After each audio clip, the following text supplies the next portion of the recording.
तीन बहनों की लालची भाभी।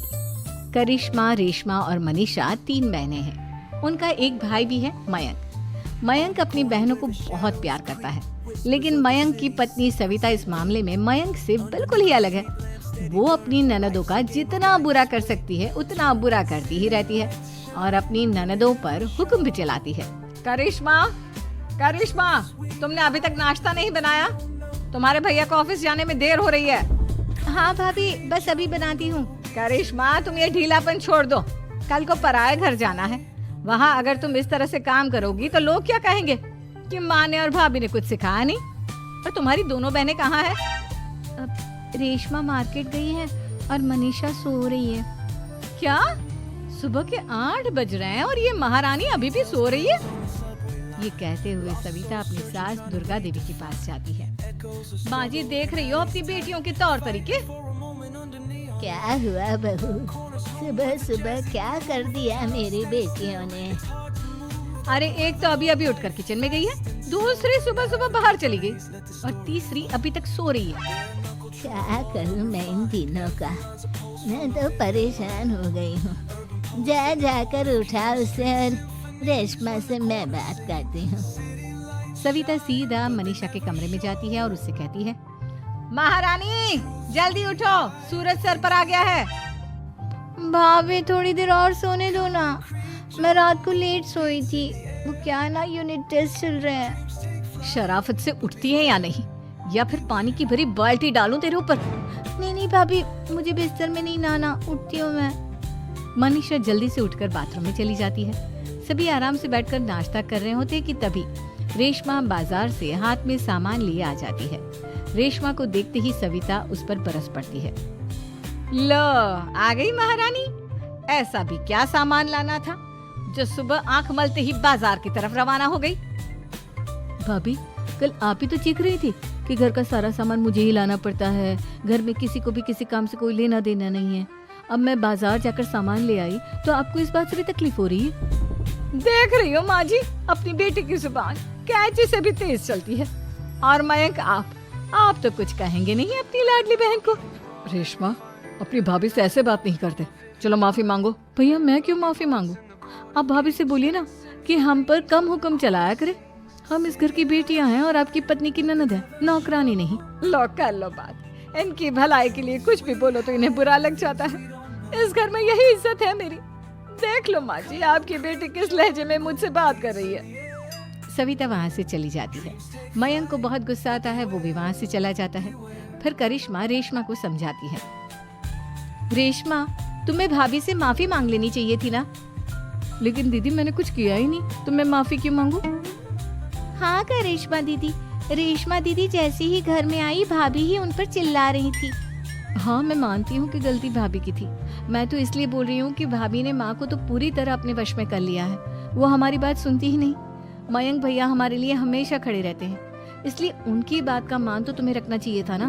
कोई फायदा नहीं दीदी, कुछ दिनों की बात और है, भाभी उन्हें भी हमारे खिलाफ भड़का देंगी। फिर वो भी माँ की तरह हमारी किसी बात का विश्वास नहीं करेंगे। इसी तरह सविता अपनी तीनों ननदों को किसी न किसी बात पर परेशान करती रहती थी। एक दिन मयंक अपनी तीनों बहनों के लिए गिफ्ट लाया। करिश्मा, ये तुम्हारे लिए हार का सेट। रेशमा, तुम्हारे लिए सुंदर सी ड्रेस। और मनीषा, तुम्हें किताबें पसंद है ना, तुम्हारे लिए किताबें लाया हूँ। थैंक यू भैया। थैंक यू भैया। थैंक यू भैया। करिश्मा, तुम्हारा नेकलेस कितना सुंदर है। ये भैया कहाँ से ले आए होंगे? मैंने भैया को 3 दिन पहले फोन पर ये डिजाइन दिखाया था और आज भैया ये ले आए। सविता तो अपनी ननदों के गिफ्ट्स देखकर जल गई और करिश्मा का नेकलेस तो उसे भी बहुत पसंद आया था। अपनी बहनों के लिए कितना अच्छा नेकलेस लेकर आए हैं, मुझे कभी कोई गिफ्ट नहीं दिया। मैं आज ही ये हार चुरा लूंगी। रात में सविता करिश्मा का हार चुरा लेती है और इसी तरह उसे अपनी ननदों की जो भी चीज अच्छी लगती वो उसे मांगती नहीं, बल्कि रात के अंधेरे में चुरा लेती। इसी तरह दिन बीतते गए और सविता ने मयंक के दिल में भी उसकी बहनों के लिए नफरत पैदा कर दी। एक दिन मयंक ने करिश्मा और रेशमा के लिए रिश्ता देखा और ये बात उसने घर में सबको बताई। माँ, करिश्मा और रेशमा के लिए बहुत अच्छा रिश्ता आया है। वो लोग कल इन्हें देखने आ रहे हैं। आप और सविता मिलकर सारी तैयारी कर लेना। ये सुनकर करिश्मा और रेशमा खुश हो जाती हैं। लेकिन सविता सोचती है, अगर इन दोनों बहनों की शादी हो गई तो घर और बाहर का काम कौन करेगा?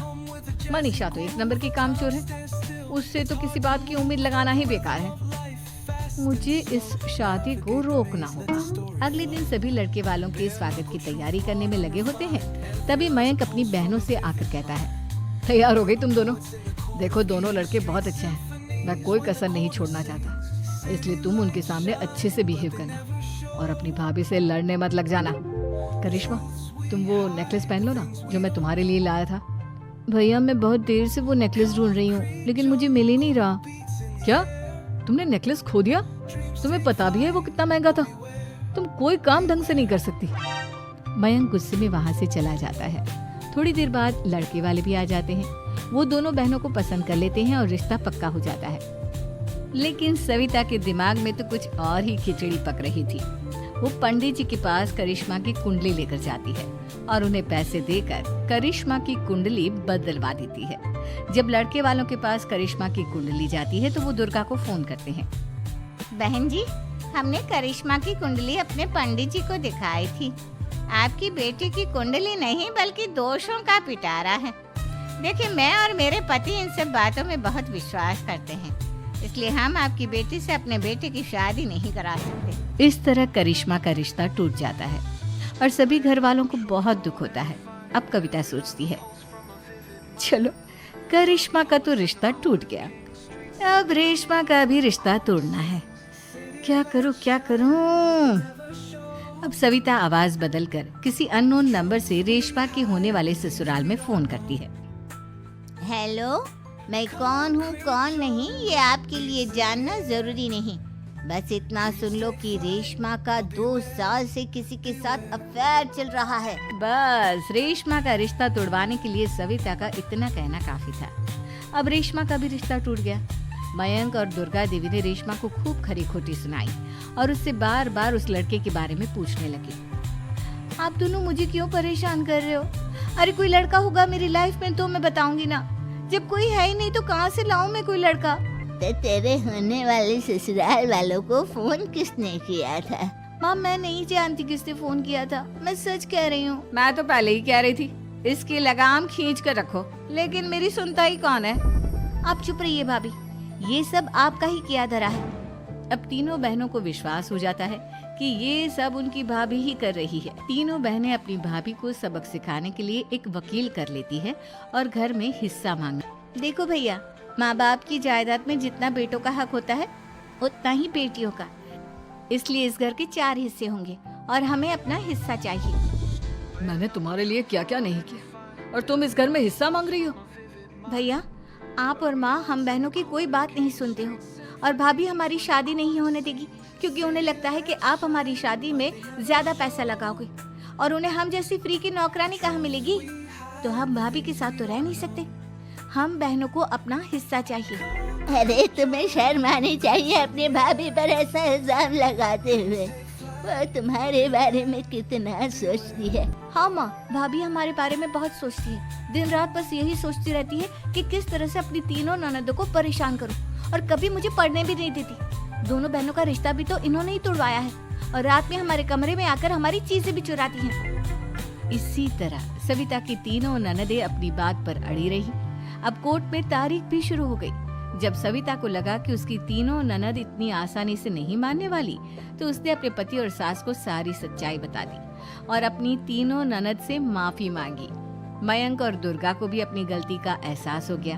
अब सविता खुद करिश्मा और रेशमा के लिए अच्छा रिश्ता ढूंढती है और उनकी शादी करवाती है।